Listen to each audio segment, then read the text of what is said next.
What if I told you your love for journaling was hiding a secret to building a habit you're struggling to build?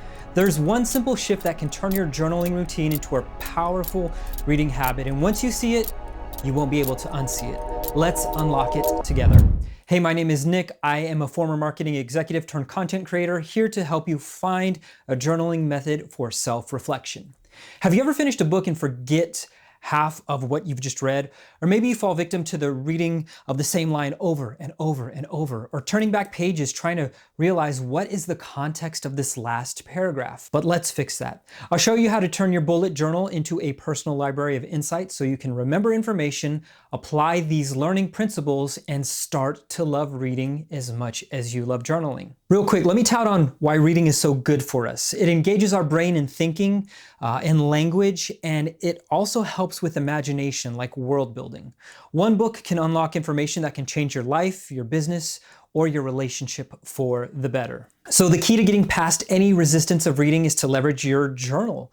School taught us to read for comprehension, but a journal actually allows us to read for engagement. This is a technique called habit stacking. And once you have a good rhythm or routine for one habit, you can just sneak another habit right in there on top, like a ninja. So here are a few ways to habit stack journaling and reading. The first concept and principle I'm going to give you is to read with a pen in your hand. This comes from the book How to Take Smart Notes.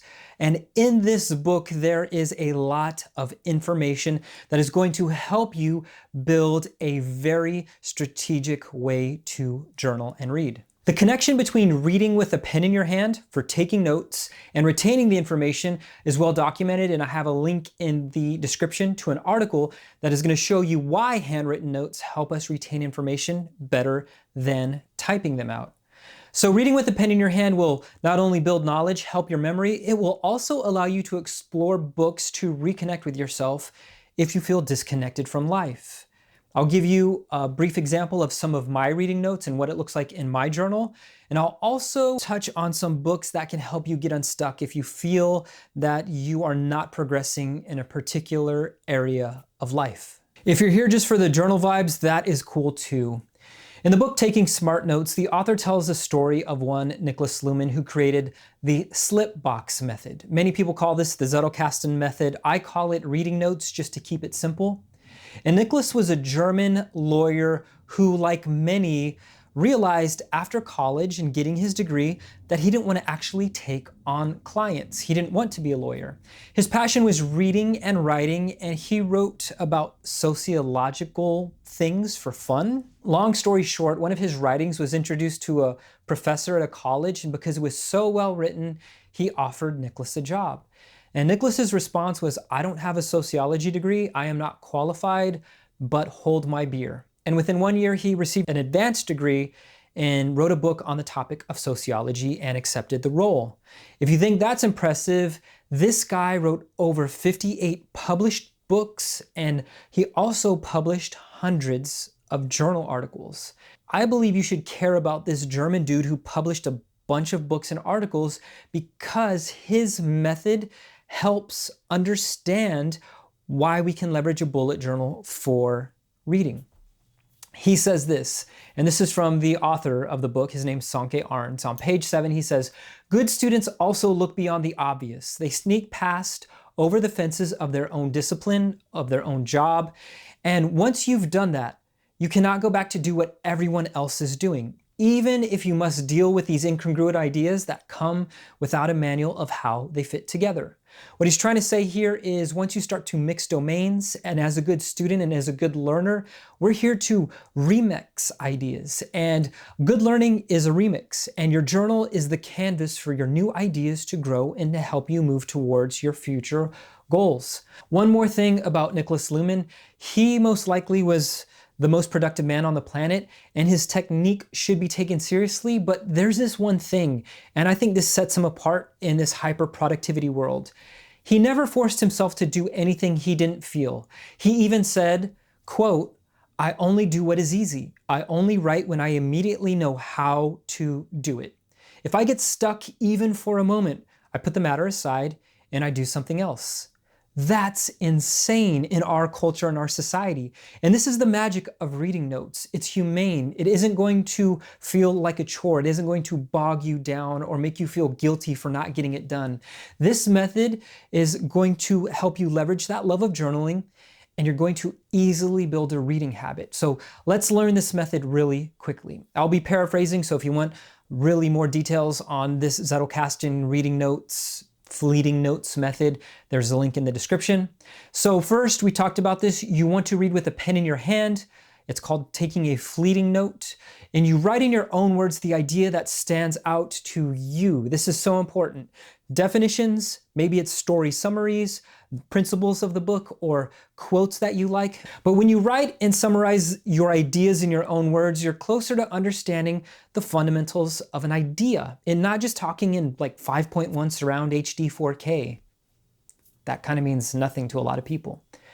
I use a bullet journal pocket for my reading notes, and one journal for me can hold between 2 and 4 books. Next, you want to expand on your ideas with a permanent note. To take that written note, you want to take it to like your digital app of choice, whether that's Obsidian, Notion, Apple Notes. But what you want to do is introduce a structure for the note that someone who has no context for the book can easily read. This ensures your note will make sense to future you and that other people can use your note. I use Obsidian because I love their tags, and those tags will generate a web of ideas. This is very helpful if you want to develop new ideas, if you want to be a writer, if you want to make more content, if you have, some theories you want to express, or maybe even some just really dope sourdough pizza recipes. If you do, please share those with me. When we look at the index, you can see some of the books that I have made some notes on. One of them is Slow Productivity by Cal Newport. So reading notes should do a few things. One, your reading notes should make your books yours. And what do I mean by this is when you're reading in your book, you want to doodle, you want to highlight, you want to make notes in the margin. And this is an art called marginalia. These markings show that you're active in your reading. The notes, the underlining, the highlights, the doodles, it shows your interest in the book. And I highly encourage you to write in your book to make it yours. Second, they should encourage a multiple reading of the same book. And so what I mean by that is after the first round of reading, you should have some information. You want to go back to a second round of reading to have this integrated into your life. The second go of a book can be you skimming through the pages until you get to your notes, your highlights, your underlines, whatever it is. And you can take those notes and put them in your own words in your reading journal. These reading notes should spark more questions. On page 60 of Slow Productivity, I asked questions like, what are the neurophysiological effects of cortisol and a busy schedule? And what are time requirements for rich semantic connectors for neurons? I don't know what these mean, and I actually have to go and research these. Good reading should raise more questions. Honestly, it's that easy. Read with a pen in your hand, write in your books, and make notes in your bullet journal. The best ideas you're going to drop into a notes app, and it's really that simple just to leverage your bullet journal for reading habit. If you currently feel stuck in life, I have 4 types of books that I recommend that could help you get back into the flow of things. Penguin Books has a great series. They're called Great Ideas. Seneca on the Shortness of Life is a great one. Next one in the series was Simone de Beauvoir's What is Existentialism? And it's a great primer for that mid-century philosophy. And if you're feeling extra spicy, Byung-Chul Han's Non-Things or Burnout Society are great. Some of the translations are weird because it is from German, and I would say that these are for mature audiences. And finally, if you're looking to get into some philosophy, but you don't want to have to comb through it yourself and you want somebody to explain it for you, I suggest anything by Ryan Holiday. A great entry to all of his books is a book called Ego is the Enemy. For self-help, we always have to go with Atomic Habits. It's the granddaddy of all self-help books. This will help you create systems in life and not just goals. And what I love about this book is there are so many quotable moments. And if you are into journaling, you're going to be writing a lot for this one. Next is Digital Minimalism by our friend Cal Newport. And it's this idea of ditching the endless scroll by creating a philosophy of technology and taking a 30-day break or vacation from social media. Koga and Kashimi have the third book on the list. It's called The Courage to be Disliked. And what I like about this is it really highlights this young man who's struggling with self-doubt and he wants the approval of others.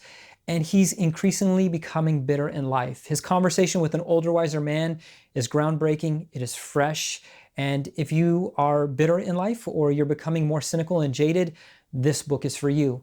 I wrote a book, it's called The Storytelling Heart, and it's on number 4 of this list, and it's just a way to examine the story we tell ourselves about ourselves and the world around us. Normally, our story is hidden beneath our to-do lists, and like Byung-Chul Han, I believe that narrative is not a fallacy, but it is a way of making sense of the world around us.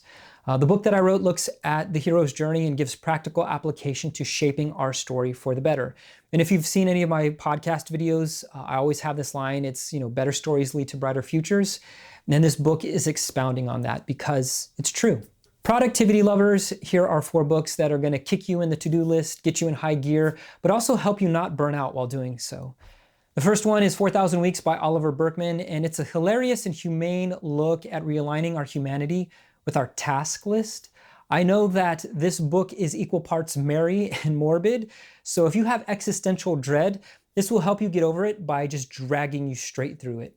Oliver made me cry with his quote of Ecclesiastes, and it's a book that I go to annually because it reminds me to stay centered and focus on the things that I can control.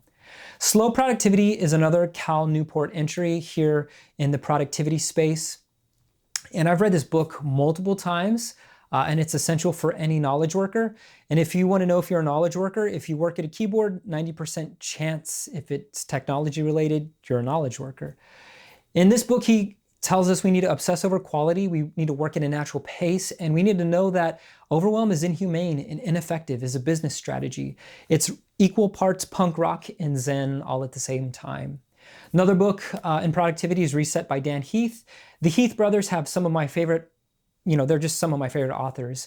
And Dan brings the solo heat and encourages you to look at resetting what's not working in work.